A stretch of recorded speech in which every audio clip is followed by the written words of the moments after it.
Okay, welcome back. Welcome back. Our next segment will be a panel discussion on perspectives on advancing equity in transportation. Here to moderate the panel discussion is Elkins Green. I think I'm going to get on. Elkins is a 40-plus year NJDOT employee who has served for the last 16 years as the director of the Division of Environmental Resources. His division ensures that the department's actions and activities comply with applicable federal and state requirements and is the central point of contact for environmental policy. Elkins currently serves as the department's representative for the Interagency Council for Climate Change Resilience and Environmental Justice Interagency Council.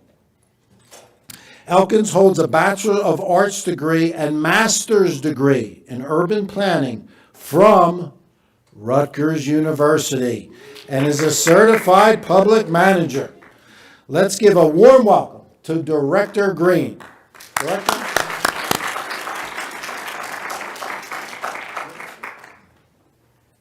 Thank you, Dave, and thank you for the applause. Good morning. I stand before you as a Yankee fan in mourning, so bear with me. And it hurts me to say go Phillies, but I have to say go Phillies. The Phillies and both the Eagles and Giants are doing well, but how about them Cowboys? That's where my heart's at. I feel like a game show host up here with the panelists here, but this is not a game. We're talking about a very serious subject here today, equity. Equity goes far beyond transportation. It's a topic and a subject that has national implications and needs to be pushed forward on a national scale. And I'm honored to be a part of that effort here in New Jersey. So thank you for that. In the beginning, I'd like to set some ground rules for the panel. First and foremost, I'll introduce each of the individual panelists who will give a brief overview of what their different organizations do and how they are advancing equity. And then after that, we're going to have some questions and answers that I will pose to them. And if time permits, we'll have some questions from the audience to give you an opportunity to ask some pressing issues to the panelists before you. And this is the session before lunch, so I'm trying to move this forward. So with all that out of the way, I'd like to introduce our first panelist, Veronica Murthy, who is an executive assistant for special projects in the Division of Local Aid at New Jersey DOT. One of her key responsibilities is to manage the activities of the Resource Center at Local Aid's office, which is a central source of information for assisting communications with project planning, project delivery, grant application, guidance through the federal processes, and other services. Veronica has spent most of her 18 years at NJDOT working in project development and project management. She is a subject matter expert in community impact assessment and public involvement, and I believe she's on some national TRB committees in those areas as well. Today, Veronica is here to share with her local aid's perspective as a leader in local aid on advancing equity at DOT. Veronica?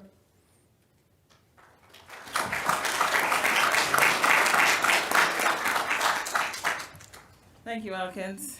And since you already mentioned my name, I don't have to say it again, but I appreciate the opportunity to be representing the Division of Local Aid in this discussion today. One of the things, before I move forward, one of the questions I'd like to help answer for you is, who's local aid and what do they even do? It's a question we get regularly. So I have prepared. The Division of Local Aid and Economic Development is a division within NJDOT's Planning, Multimodal, and Grants Administration under the leadership of Assistant Commissioner Michael Russo. The division serves the state's 21 counties and 564 municipalities. The division administers a variety of programs to fund state and federal projects. The state aid grant programs yield almost 900 grant applications annually and result in over $430 million awarded to municipalities and counties. The Transportation Trust Fund is the major source of local aid funds. Local aid grants help the department meet its mission to enhance safety and keep the local roads and bridges in a state of good repair. Specific grant programs such as the Local Freight Impact Fund also help spur economic growth throughout the state. The Transit Village and Safe Streets to Transit programs help to enhance access for pedestrians and bicyclists to transit service. The Transit Village program operates in partnership with NJDOT's statewide planning division and New Jersey Transit. The Major Access Permits Group is responsible for granting property owners traffic access to state roadways and transportation infrastructure in accordance with the Access Code. The Outdoor Advertising Group oversees the placement of billboards or outdoor advertising signs along all of New Jersey's roads to ensure compliance with federal regulations. The Division of Local Aid and Economic Development is in a unique position to impact New Jersey's communities as it directs the department's investments to main streets, paths leading to schools, trails, transit facilities, and other areas that enhance the quality of life for New Jersey's residents and visitors.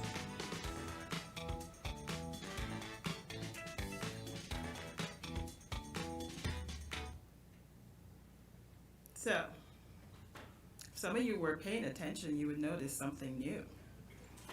Local aid now has major access permits and outdoor advertising. How many of you knew that? All right, awesome, very good. So that was just a brief overview of local aid and what we do. We are a group that administers grants to the local municipalities. What does that mean? It means we manage the grant application processes, or staff goes out and verifies the projects that are being proposed. And once the grant's awarded,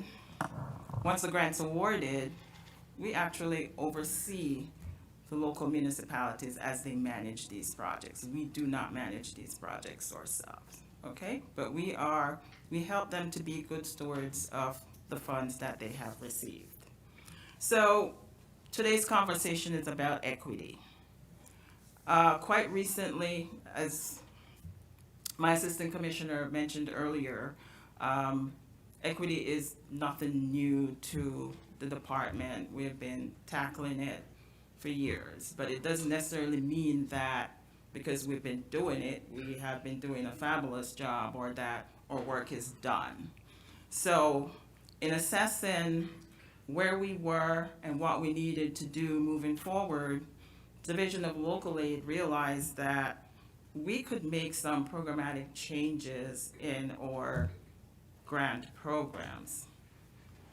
What we did was we applied point systems to our programs, which would encourage the applicants to say, okay, let's start looking specifically at where we are proposing these projects to ensure that our grants are equitably distributed. So that was the first thing that we did in the most recent years in order to address equity. Secondly, we're looking at a more proactive approach, which will really focus our attention on the Resource Center, which we established about 2 years ago. And through the local resource center, we're open to communicate information to our LPAs so that they can make informed decisions about their projects. They can select good projects that meet the needs of their community. In addition to that, we're trying to see where technical assistance is needed, who needs it most. We have 564 municipalities and they're not all equal. Some can do some things well and some can't. So we need to find out and assess their need and provide that technical assistance to them. We're hoping that by taking these actions, we're leading the way demonstrating to our municipalities that this is the path that we would like them all to go, and hopefully making it easier for them to follow our lead and make these changes themselves. I look forward to continuing this conversation with my colleagues. Okay. Thank you, Veronica.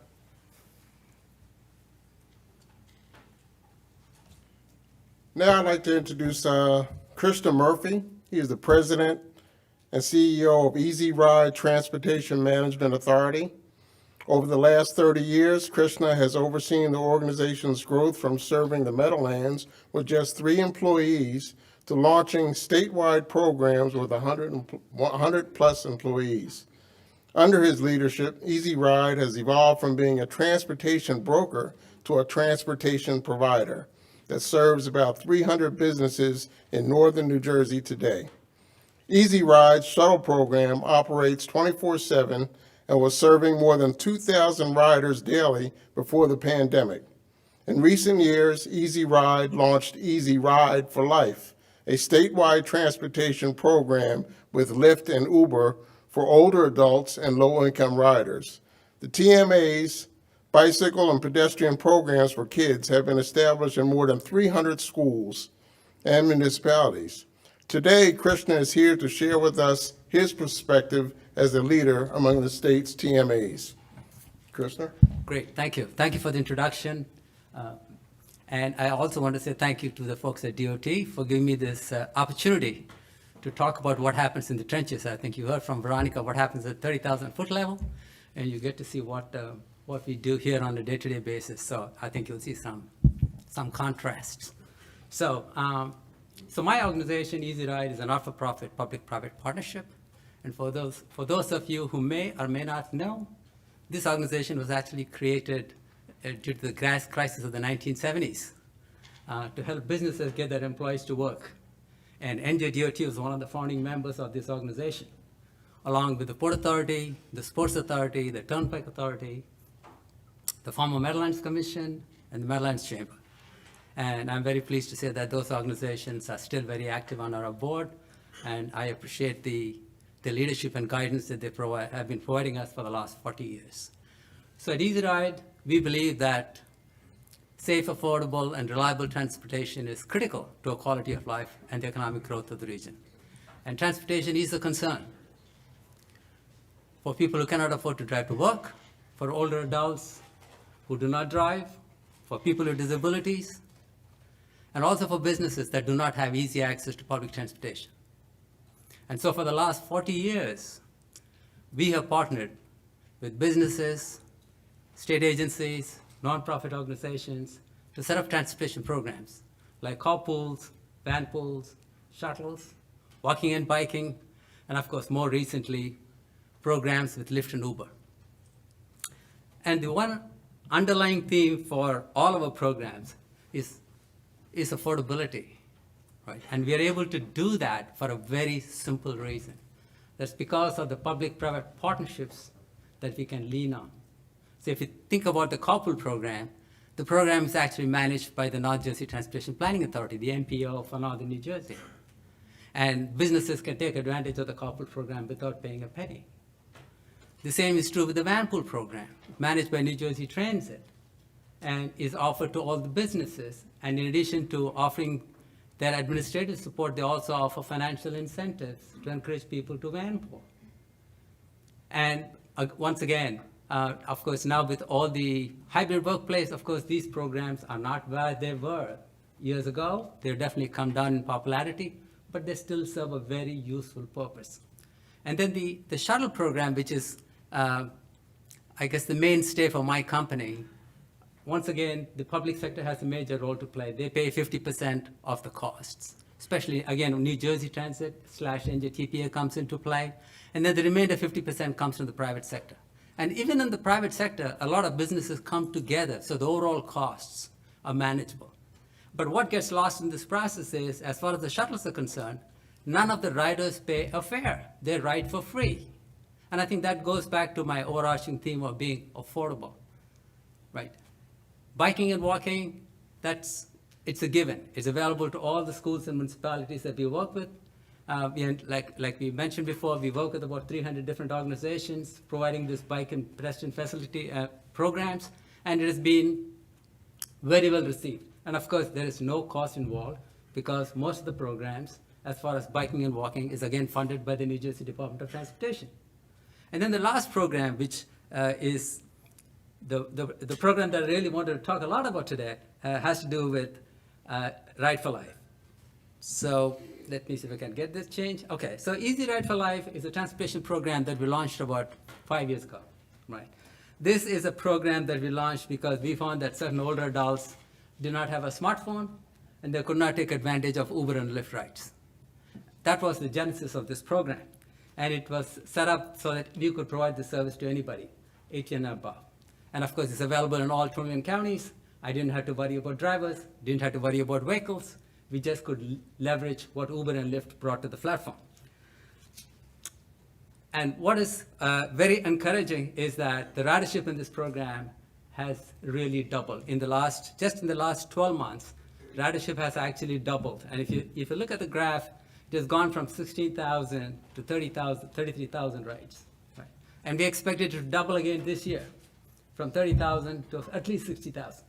Right? So it says something that there is definitely some momentum in this program. Right? And so these are paid for by a state agency, or not a state agency, a county, a state, a city, or a nonprofit organization.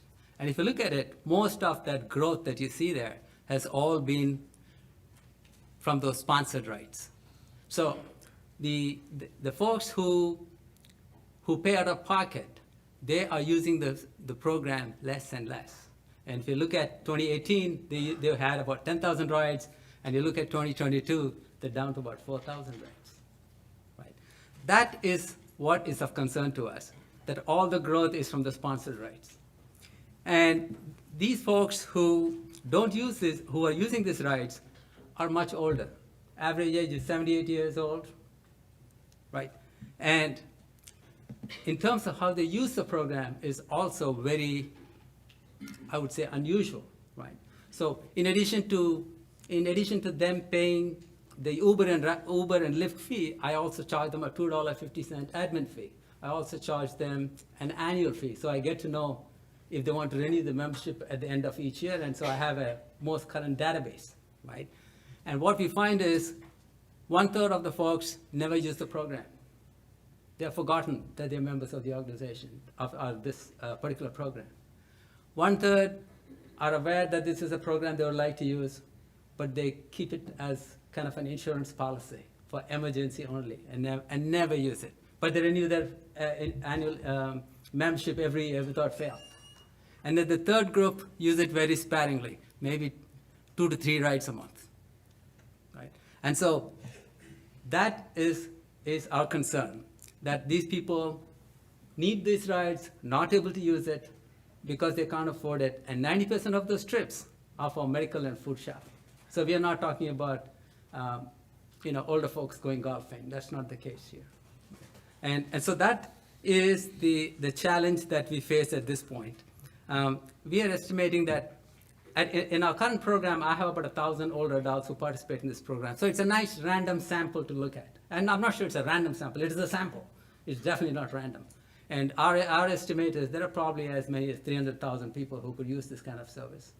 And if you're talking about $1,000 for each of them, you're talking about a $300 million budget to provide this kind of service. And so the challenge that we face is really how do we provide affordable rides for these older adults with no sponsors. Thank you.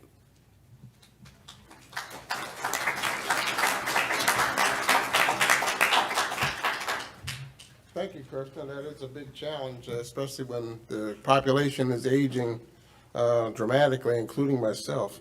Our next panelist, Andrew Tenard, is the Assistant Commissioner of Transportation Operations, Systems, and Support at NJDOT. We know it as TOS at DOT, a position that he's held since 2014. In his leadership capacity, Andrew is responsible for more than 1,600 personnel and more than 25,000 pieces of equipment used to maintain New Jersey DOT's transportation infrastructure. Snow duty is coming up soon, Andrew. Huh? I know you're well prepared for that. Today, Andrew is joining us to speak about NJDOT's commitment to equity, mobility objectives for the Trenton Moves project, an autonomous shuttle transit project that is being studied for implementation in Trenton. Andrew? All right, thank you, Elkins. Thank you. I don't have any slides, so I'm just going to kind of talk, and actually I'm going to ask some questions probably. So I do, have a lot of responsibility at DOT, as Elkins touched on, but one of the things I'm very excited to work on is the Trenton Moves project. I'm sure many people have heard about it, and kind of, update people here. But how many people drove here today in their personal car? So in Trenton, our state capital, only 70% of the population has one or less cars available to them. It's also considered a food desert. There is no supermarket in Trenton, our state capital. Trenton Moves started a couple years ago. Quick background story. So this was not something I kind of sought out. I was asked to work on the state's electrification project, where we convert our light-duty vehicles over to electric vehicles. And I had the great fortune to work with Professor Alan Kornhauser from Princeton University. The commissioner introduced us together, and I was very skeptical at first to work with someone from academia. It's not in my wheelhouse. I just was worried we're going to slow down and overthink this. But it turned into a great relationship, and we were well on our way to converting our vehicles over to electric vehicles, our light-duty vehicles over to electric vehicles, which is a great project too. And at the end of it, he kind of hooked me in, and he said, I really like this electrification stuff, and I like working with you, but my passion is autonomous vehicle shuttles, and it'd be really great to work with you together. I was very intrigued. He kind of gave me an overview of what he was thinking about. I said, but if you really want me to work on this, we have to present this to the commissioner and get her take on it. And he said, I'd love to if you can make that introduction. So we did, and about 7 minutes into the presentation he was giving to her, she was hooked.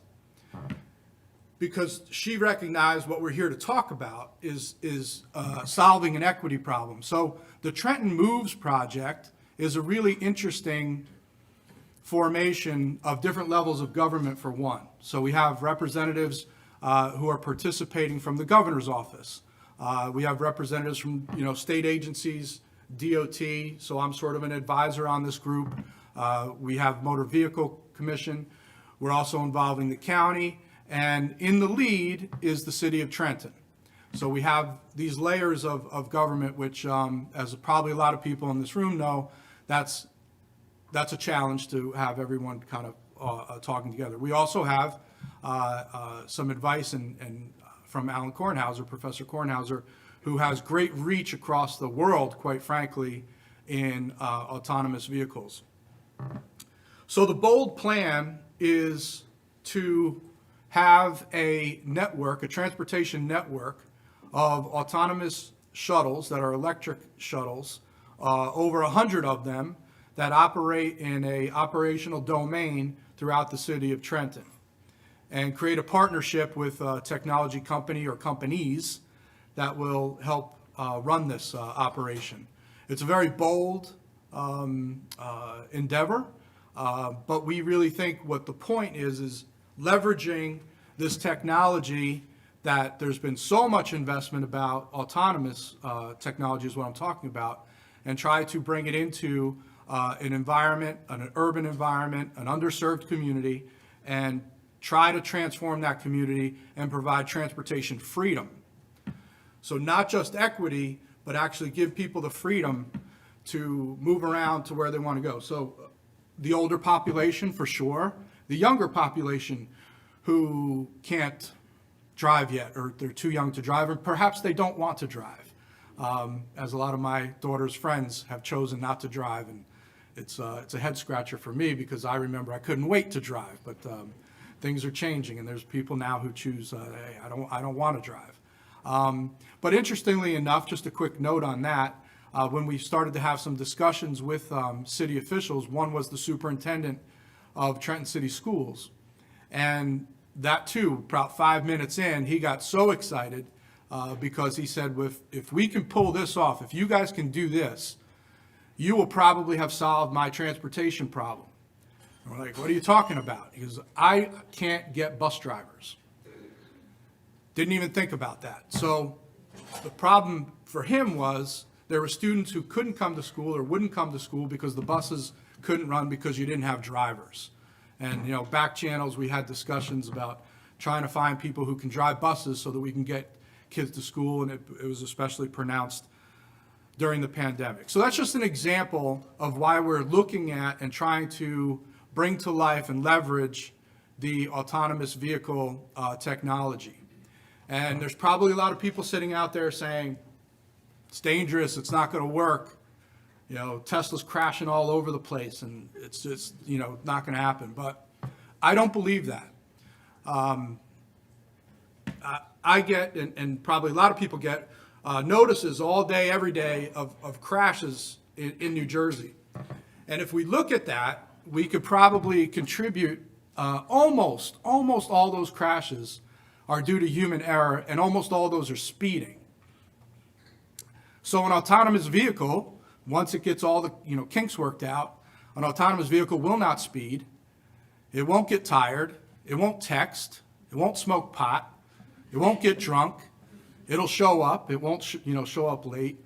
And I will be one of the first to get in an autonomous vehicle when it's ready to go. So I'm excited to be here and share some of that news with you. It's an exciting project. We're kind of in the infancy, as Commissioner Scacchetti likes to say, but it's a bold idea. She fully supports, and I'm happy to be working on it. So thank you.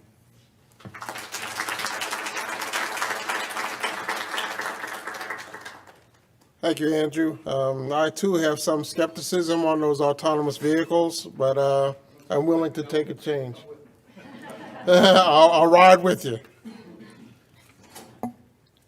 Our next and the last panelist is Mr. Brian Nichols, is the Supervising Transportation Planner for Hudson County's Office of Engineering, where he works to allocate, develop, and manage a multi-million-dollar portfolio of multimodal federal and state-funded transportation projects and studies with a focus on equitable practices and strategies.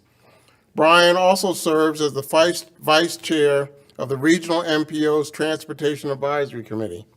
Brian will now give us a county perspective on advancing equity. And Brian, could you move your mic a little bit closer so we can make sure we hear you? Sure. Can everyone hear me? That's good. All right. Thank you, Elkin. Thank you, NJDOT, for having me. I'm going to briefly provide some slides and information regarding how Hudson County advances equity in transportation planning. Just to give you guys some background about Hudson County, we have a population of approximately 700,000 people at this point. We recently passed a complete streets policy, actually back in 2009. And we, based off of the last census data, we've had a growth of about 14%, which is the highest growth rate in the New York City metro area. So if you guys look at the picture in the back of this slide, I'd like to say that it's one of our crown jewels when it comes to complete streets. It is Observer Highway in Hoboken. And essentially, again, it's a great example of how we aim to provide safety for all modes of transportation. So you guys don't have to look at all the text on this slide, but pretty much just to give you guys some background about my role with the county and NJTPA, I liaise or am the representative for the county to NJTPA, where I help oversee and influence transportation matters. And this consists of policy, programs, and design. I also assist in the role of prioritizing and coordinating federal and state funds for local transportation projects, studies, and plans. Our main jurisdiction is county roads, public property, and also county parks.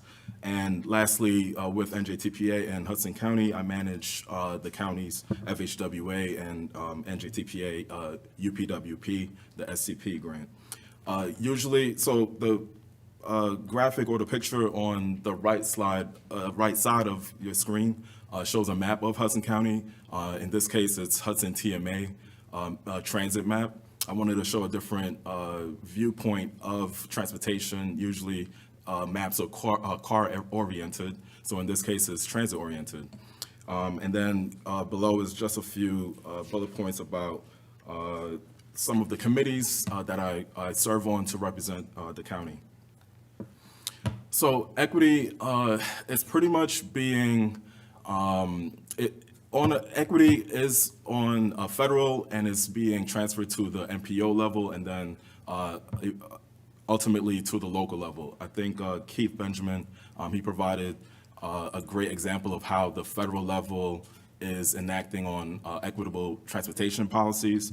The document that you see on your left side of the screen is essentially a USDOT document that provides guidance on community engagement for transportation planning. It's called Promising Practices for Meaningful Public Engagement in Transportation Decision-Making. And the two key takeaways from this document that I could say is the ability to build community relationships is becoming ever so important, and understanding community wants and needs and tying that to funding is also very important. This particular document provides examples of how we can further engage our communities by doing briefings, site visits, drop-ins, and also non-traditional events that I may touch on later on. And also on the MPO level, as you guys see on the right side of your screen, our MPO, NJTPA, they're strengthening equitable practices in our UPWP core activities. They're also strengthening the way we prioritize our projects, and this criteria, project prioritization criteria is an example of that. So again, I think Keith had touched on the importance of consensus building when it comes to the infrastructure law that was recently passed. I want to point out that Hudson County recently applied to the USDOT Safe Streets and Roads for All grant application. Essentially, it's to enact a action plan grant that's focused on Vision Zero initiatives. And the partnerships that were behind this were essential to get the grant application submitted. One, in the NOFO, it's suggested that we have a strong consensus when it comes to what we want in regards to Vision Zero. And our partners, Union City, the town of Harrison, for examples to our municipalities. And then also nonprofit examples, New Jersey Bike and Walk Coalition, Hudson County Complete Streets, and Bike North Bergen. We all came together to essentially, one, put the grant application together, and of course, two, to make sure that our elected officials were on the same page for us to apply and accept the funds if awarded. And I wanted to provide another example on the left side of your screen where this infrastructure law is becoming very important for localities. For example, the city of Philadelphia, they just announced the hiring of a new director that would take a look at federal infrastructure strategies. So just taking a look at a person's role and how directly it's related to the infrastructure bill is becoming so important in this day and age. So real briefly, in our studies, the county always emphasized and prioritized equity. For example, on the left side of your screen, we have our trucking study that's currently ongoing. And a major factor was environmental justice communities and the needs that needs to be met when it comes to trucks. And on the right side of our screen is a completed study that the county had pretty much completed, which was the ferry study. And again, when taking a look at last mile options and other equitable transportation policies and principles. That was another core value for that study.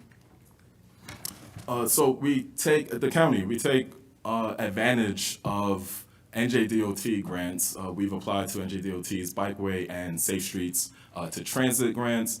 For example, in this case, this is actually a picture that I've taken where, as you can see on your left side of the screen, there's bicyclists on the sidewalk. Essentially, bicyclists should have their own safe space to commute alongside other moving vehicles. A protected barrier would be best, and they should not be on the sidewalk. So we've put in a grant application to try to rectify some of these issues that other modes outside of motorized vehicles are challenged with. So cross-jurisdictional partnerships are also essential. In this case, I'm spearheading an effort with NJDOT for the Strategic Highway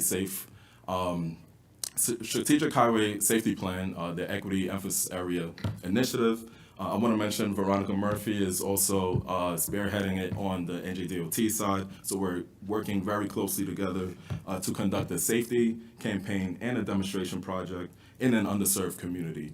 In this case, we did preliminary research or analysis, rather, taking a look at NJTPA's equity analysis tool or CDC's Social Vulnerability Index, as well as NJDOT's Safety Voyager tool to kind of aggregate and to pinpoint where exactly we should look at when it comes to equitable environmental justice communities, and also where pedestrian and bike crashes seem to be happening.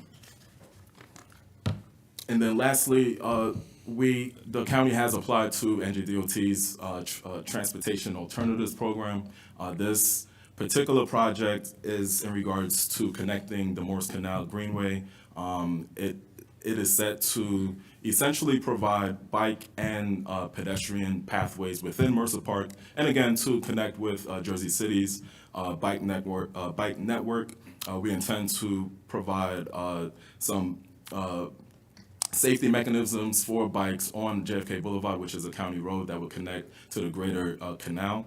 And another part of this project is to essentially equate the amenities that other wealthier parks have, and essentially have those same type of amenities and located in an underserved community's park. And that should be it. So thank you guys very much.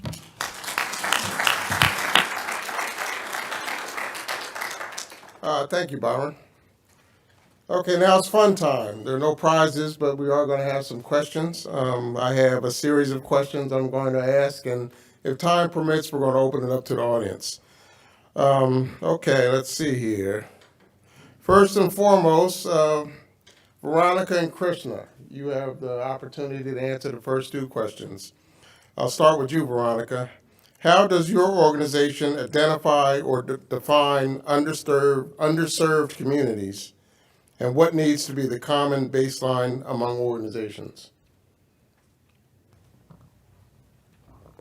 So the Division of Local Aid tries to be consistent with the department in terms of our definitions and the data used. So we consider communities that were traditionally overlooked, that bore the burdens of transportation investments over the years, underinvestments, focusing more on demographic indicators like low income, minority, education, LEP, the age of the population, whether it's older or younger.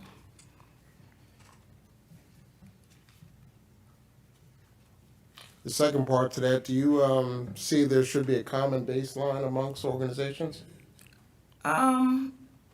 Yes, I mean, consistency is good, but whether we're talking about overburdened communities, disadvantaged communities, or underserved communities, I think, regardless of the name and the title, I think we're all looking at the same indicators. In some cases, there might be more indicators. For example, when the administrator, Kate Benjamin, spoke about Justice 40, there are more indicators that the program Justice 40 is looking at that we might not be including in our assessment. If we look at what DEP is doing in identifying their overburdened communities, there might be some variations there. But underlying, I think, for all of these groups, we're focusing our attention on basically low income and minority communities. Thank you. Krishna? Okay, so, Could you move the mic up a little bit? sure. So, as a small nonprofit, I think something that is really helpful for organizations like mine is to have something very simple, right? So, having multiple lists definitely makes it more challenging. DEP has a list, DOT has a list, you know, and Rutgers has their list, and somebody like me are trying to figure out which is the best list to use. And of course, typically what happens is, from an operational perspective, the funding agency determines what's the list we're going to use. Okay, so from our perspective, I think it'd be good if you could give weightage to all these different variables of equity. Right? When you're talking about gender and poverty and age, and and the environment, I think there are so many variables. So to the extent that you can weigh those, and everybody agrees what that weight is, and you're able to say, okay, community A, by virtue of whatever its score is, it listed for that particular purpose as number 1 or number 2 or whatever that be. So I think something simpler would help an organization like mine.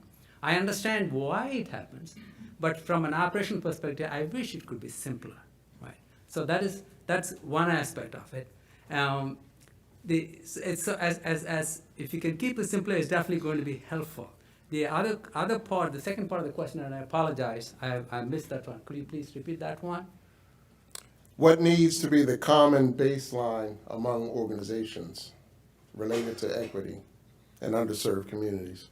So I think that goes back to what we said before. It depends on the program. So let me see from a transportation perspective. So we have two perspectives. If you're talking about the individual, right?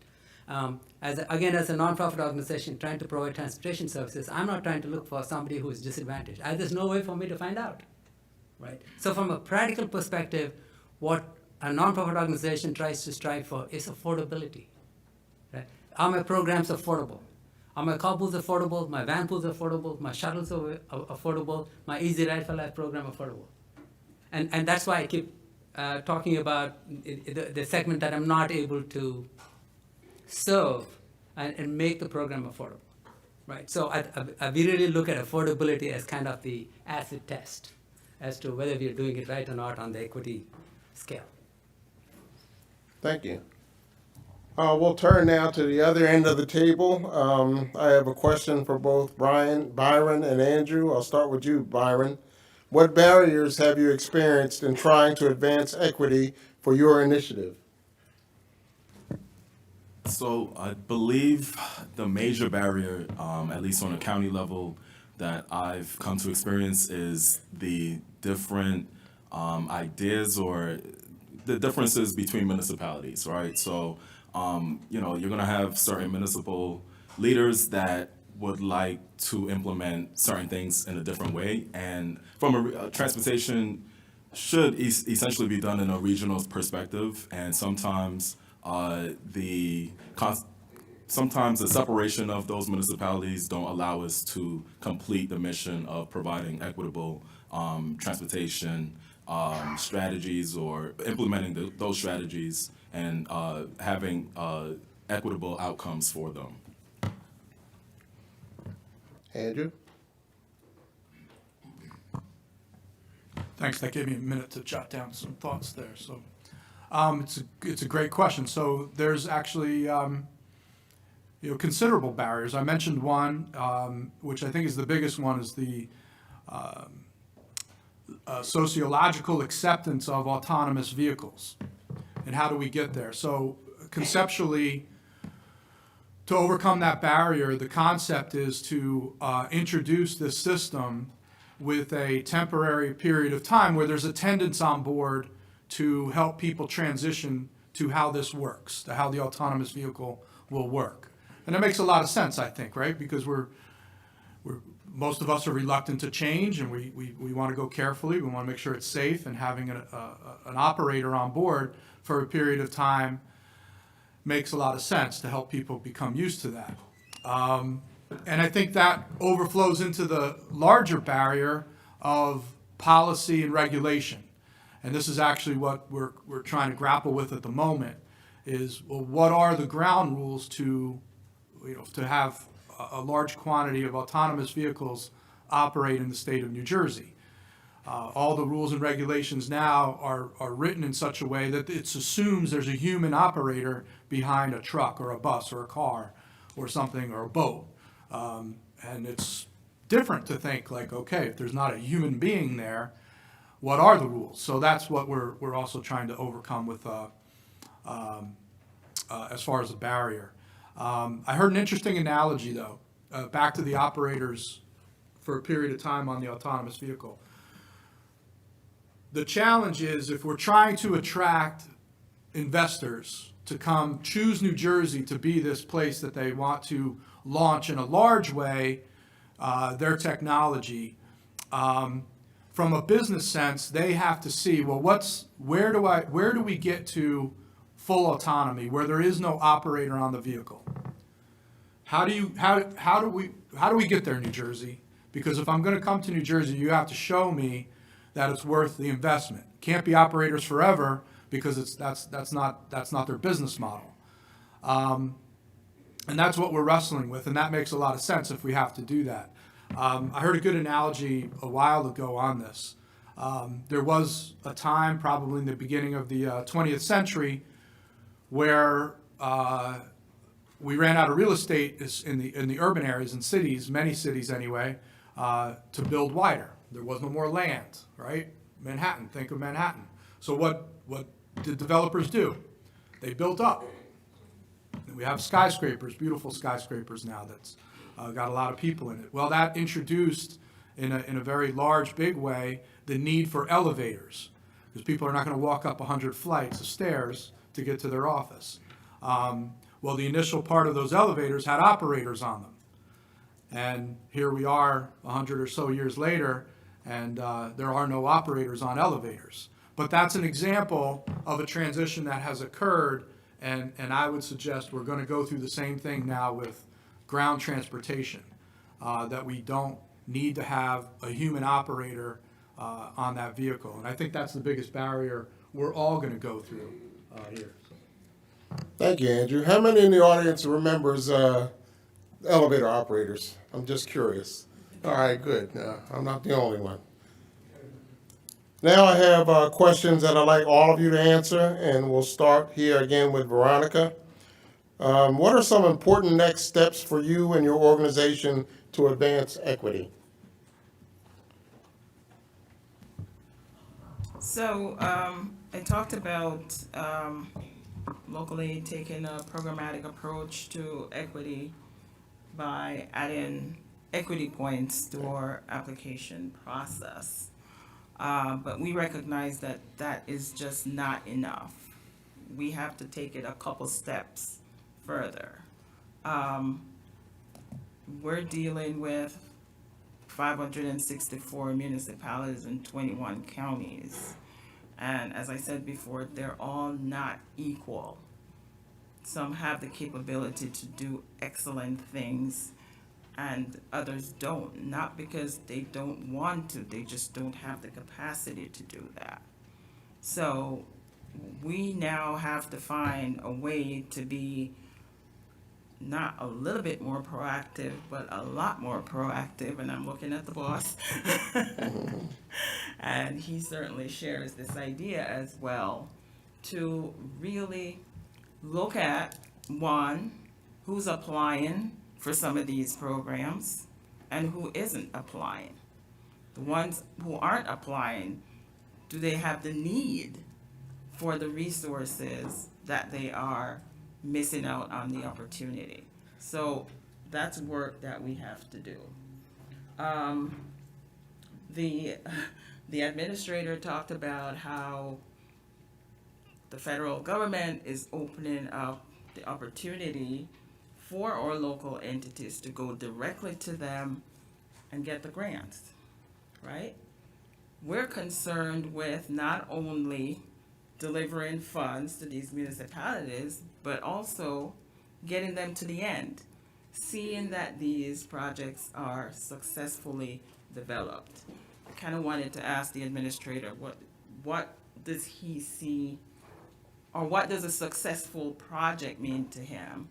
For us, is a municipality finishing a project on time, right? Managing that project well. So we want to be able to, we want to be able to put ourselves in a position where we identify where the needs are and provide that technical assistance, whatever it is. You can't just go in and say, okay, we're going to do this for you, we're going to do X for you, we're going to do Y for you. We're going to make sure that X is what this municipality needs and Y is what the other municipality needs. The administrator also mentioned the 10 million raise grant that was given to Atlantic City. Right now, local aid has taken a proactive approach to work with Atlantic City to make sure that they can deliver on what they promised the US government that they're going to do with that $10 million. So right now, we are meeting with them regularly, checking in on them and see where they need help to make sure that they can deliver on that promise. So those are some of the proactive things that we're thinking of doing in the future to move our vision of equity along so that the opportunities, it's there, everybody will have access to it, and everybody can make use of the funds. Like we always like to say in local aid, don't leave any money on the table. So for those who are somewhat hesitant to use federal funds because of all the red tape and the bureaucracy that they claim is involved with it, we need to get them over that hurdle so that they are able to build the projects that their community needs. Thank you, Veronica. Brian? Yeah, so I think many of us have alluded to this in the past where I believe we're experiencing a good problem in the sense that there's a lot of money available, especially through the IIJA. However, when it comes to strategy, we need to figure out how to get in front of the funds, meaning consensus building. So understanding what the community wants and what they need, and essentially identifying issues prior to going after those funds is essential. So I think for the county, it's in our best interest to develop a consensus building plan. And again, that will look at stakeholders from the municipal level, nonprofits, religious groups, et cetera, to essentially come together prior to any decision to apply to any of these funds. And it would allow us to essentially say, hey, look, we need a support letter. Remember, we spoke about this, et cetera. There's funds available now. This is our right time to do it. So just to reiterate, going after the funds, but to be strategic about it and to have a strong consensus building plan for it. Good. Let's turn to Mr. Tenard. What are some important next steps for you in our organization at DOT to advance equity? In our organization or in Trenton Moves, or both? Or? Both. Okay. All right. So I think I'm going to combine your questions a little bit, Elkins. The important next steps, I think, are I just mentioned, as far as the autonomous, Trenton moves, autonomous vehicle, I think it's important to define, shape the regulation. What are the ground rules for autonomous vehicle? Part of that, though, and I think this applies to really a lot of what we work on, and it touches on equity, I think our biggest challenge is ourselves. Oftentimes, I think we who work in government like to grade ourselves or evaluate ourselves on how well we follow all the checks, or that we made sure something was exactly according to somebody's plan. And we have a habit, a bad habit, I think, of having perfection inhibit progress. And we have a reputation of being very slow, and it's an accurate accusation. So I think the biggest next steps are to try to move things along with a little more sense of urgency, not sacrificing accuracy, but to try to also balance it out with a little bit of urgency to look at the bigger picture. What are we trying to solve? What are we trying to fix? And I think this IIJA presents a big challenge for us to be able to do that and deliver those things. As our guest speaker said, the measure will be, well, what projects are you able to get done? I think we need to hear that and really try to rise to that challenge to execute. I'll give you a small example of what I'm talking about. And it has nothing to do with New Jersey. It has nothing to do with transportation, quite honestly. I was recently in Puerto Rico for a couple weeks with the New Jersey State Police, helping after Hurricane Fiona. I was the transportation specialist. But the big part that when we were leaving, that we were attached to FEMA. We were working for FEMA. A lot of great people, and everybody was really 100% in to try to help the people of Puerto Rico recover from Hurricane Fiona. And FEMA sets up these disaster recovery centers, DRCs. And these are centers that pop up, and these are where people can go apply and sign up for FEMA and get assistance. And I'm sitting in meetings, I'm observing, very much a guest in this forum. But there was this huge struggle to set up these DRCs all around our sector of Puerto Rico. And the challenges were, well, the bathrooms aren't ADA compliant, and there's no handicap parking, and there's no ramp for people to walk up. And if you go and you were actually out there, what was happening is there was a lot of effort to say, until all these things are met, we're not opening this DRC. Meanwhile, and that's the rules, that's the regulation, that's a checklist. It has to have this and a handrail, and okay. But people needed help, and they were lined up waiting for these things to open, but they wouldn't open because there wasn't enough lines parked out to sign off a handicap. And some of us were just like, what are we doing? We can do both. We can get those things done while at the same time open it up so we can start to help people. My point is, that's an example of a culture of government to say, we're not going to move forward until all these things are in place. And we need to do that, but we also need to balance some progress too, and keep our eye on the ball of what are we trying to achieve.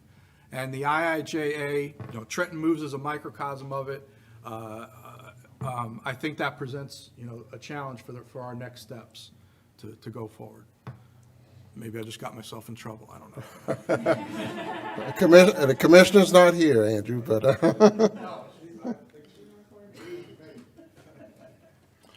in the spirit of time, Krishna, you're off the hook. I'd like to open it up for some questions from the audience at this time.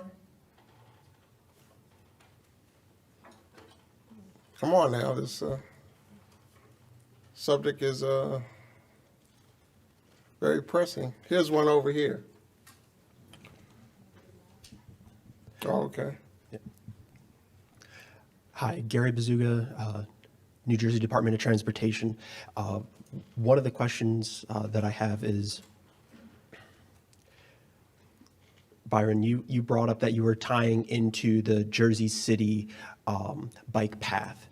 There were photos and everything else of that coming in a couple months ago, I would say. And they were even very happy and proud of the fact that they put barrier curb up.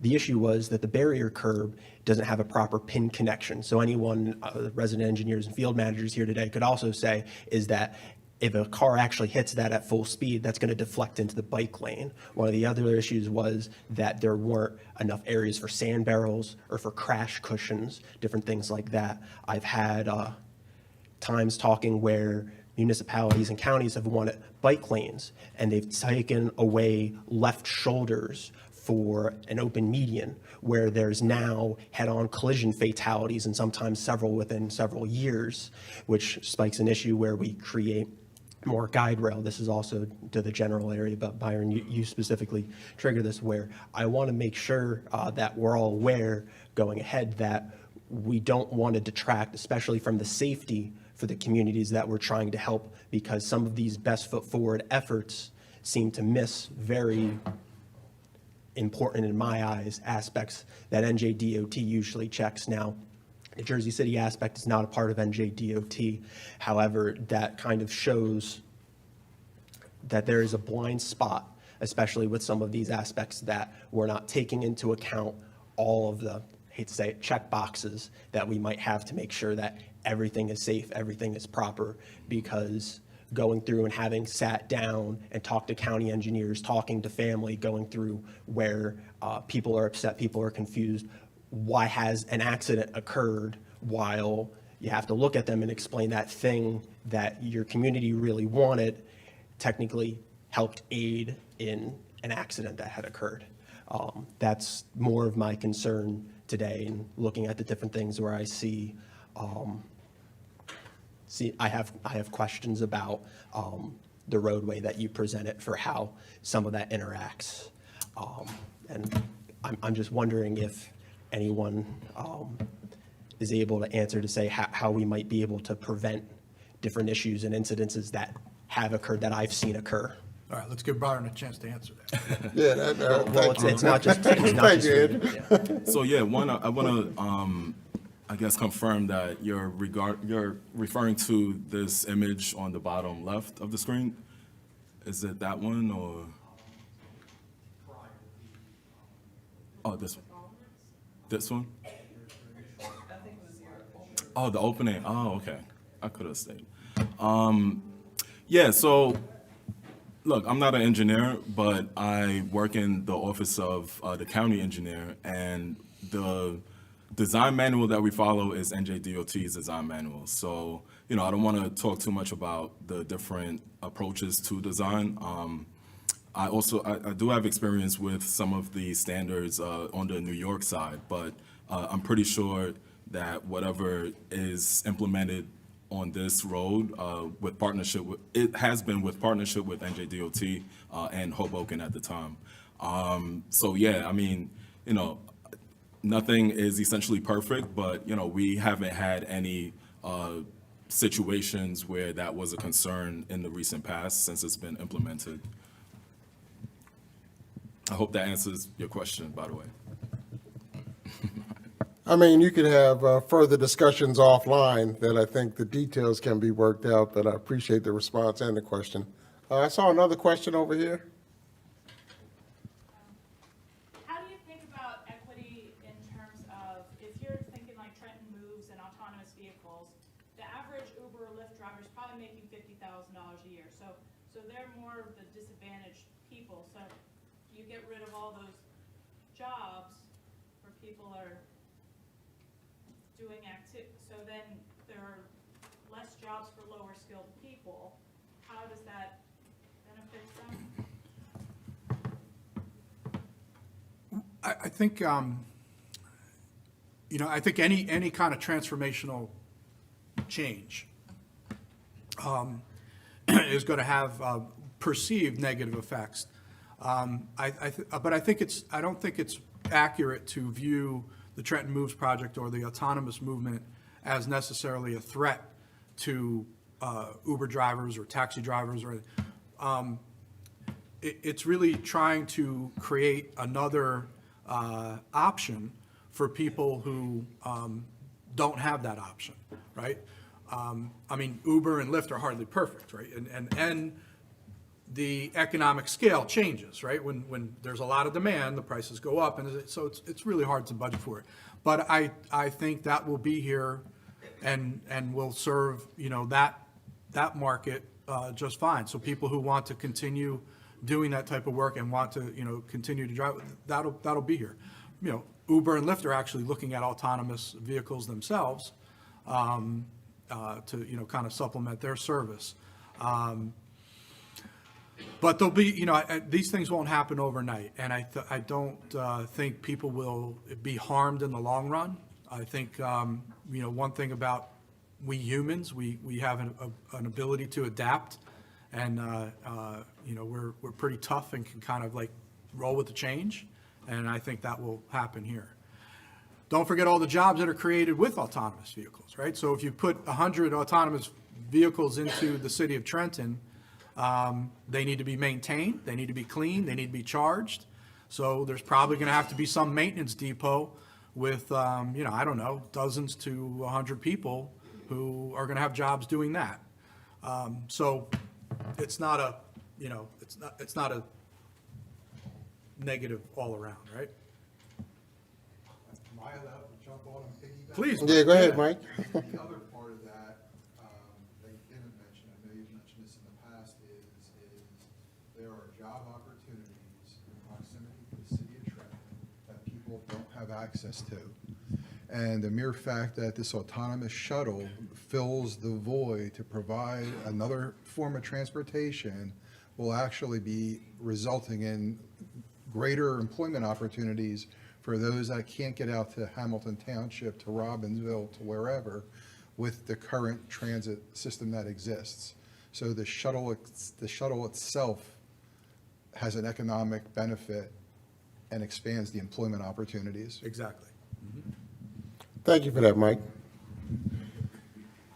Well, it's getting close to lunchtime. I know, folks, we did have one question back here. All right, I gotta be brief, please. Quick one, come on.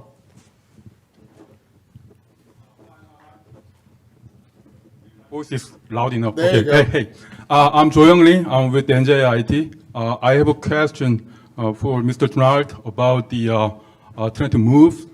New Jersey has no kind of designated corridor or route or roadway segment for autonomous vehicle testing or operations at all yet, unlike other states like Nevada or California, something. But let's say once your Trenton Move project successful, so actual autonomous bus actually moving along on that designated route, then are you going to open that route for other entities who are available to operate any types of autonomous vehicle as well?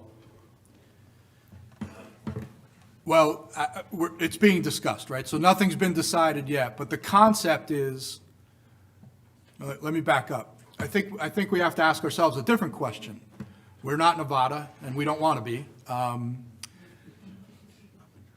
What we're looking for is a partner or partners that can work under the existing infrastructure. We have a transportation infrastructure. We work on it and maintain it every day. We don't need to build a new infrastructure for autonomy. And frankly, if a company came in and said, well, we want to work here, but we want you to build all this stuff, we would actually send them away. Because in our opinion, we have a very effective and robust and safe road network. So the challenge is on a company to come and work within that existing network and have their vehicles operate amongst human-operated vehicles with humans walking across the street and kids on bikes and stuff. So if they can't do that, we don't want them here. And frankly, if it can't be done, then we're not going to do this. So the idea is to challenge this industry to be able to work and operate safely and efficiently within the existing infrastructure. So we don't have any conceptual design to build something new. Now, perhaps we have to put in some fresh signs, maybe paint some lines a little bit better, those types of things, which is just, that's maintenance anyway, but we don't want to build something new to be able to do this. Does that answer your question? All right, well, thank you again. I'd like to give our distinguished panel a round of applause for all that they're doing.